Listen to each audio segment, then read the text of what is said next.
मला दादांबरोबर मी आपली मीडियाचं झाल्यानंतर खाजगीत देखील असतो. दादांच्या 7-8 मागण्या आहेत असं मला गंगाधरजी काळकुटे साहेबांनी सांगितलं. त्या 7-8 मागण्या मी दादांच्या समजून घेणार.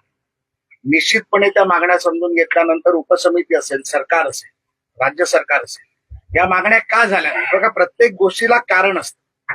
काही गोष्टीमध्ये कायदेशीर अडचणी असतात, काही गोष्टींमध्ये फॉलोअप हा विषय असतो, काही गोष्टींमध्ये कोणाचा पाठपुरावा न झाल्यामुळे झालेलं असतं. पण दादानी सांगितल्यानंतर मी आज दादाला विनंती करायला आलोय भाऊ म्हणून, की तुमच्या मागण्या तुम्ही मला सांगितल्यानंतर मला जर तुम्ही काही काळ दिला तर त्या काळात मी त्या तुमच्या मागण्या पूर्णत्वाकडे नेण्यासाठी 100% प्रयत्न करेन. मी माझा एक शब्द देखील सांगितला होता, मागण्या पूर्ण नाही झाल्या तर मी माझ्या आमदारकीचा राजीनामा देईन आणि तो समाजासाठी देईन. कारण मी समाजाचा कार्यकर्ता आहे. पहिल्या जातीसाठी माती खायला मी तयार आहे. आज मराठा समाज हा देशामध्ये सगळ्यात मोठा समाज आहे. आज 7 कोटीपेक्षा जास्त लोक मराठा समाजाची इथे आहेत. लोक आमच्या आपापसांमध्ये भांडणं लावायचा प्रयत्न करतात. आज मी दादाला भेटायला आलो तर कोणतरी काहीतरी बोलायला लागलं. असं आहे की एका भावानी 2 भावांमध्ये भांडणं असतात.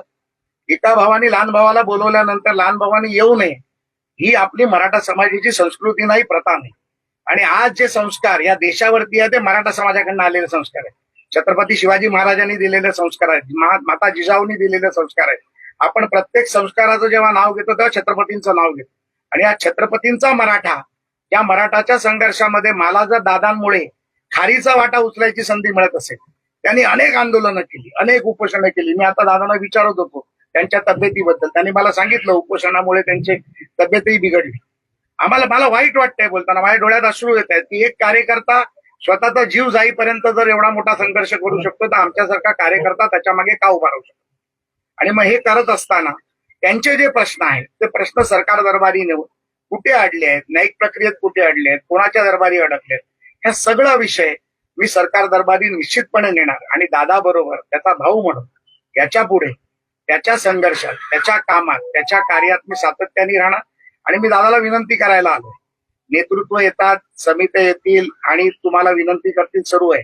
पण आज एक लहान भाऊ म्हणून तुमच्याकडे आलाय आणि तुम्हाला विनंती करायला आलाय की आजच्या या उन्हाच्या काळात, पेरणीच्या काळात आपण हे आंदोलन मागे घ्यावं आणि मला तुम्ही एक संधी द्यावी